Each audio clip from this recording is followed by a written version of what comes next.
Welcome back, Crammers, to question 11. ABC is a triangle where AB is 9 centimeters, AC is 5 centimeters, and BC is 8 centimeters. Using a ruler and compasses to construct triangle ABC and AB as its base, you must show all your construction lines. The line AB has been drawn for you.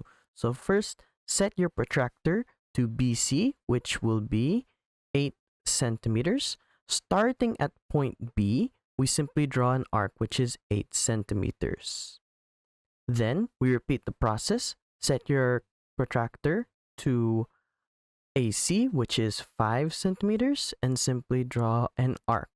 The point at which they intersect is the final point, so we simply connect these with a line, and we connect this, and we leave the construction lines as is. Thanks for watching. Cram, then scram.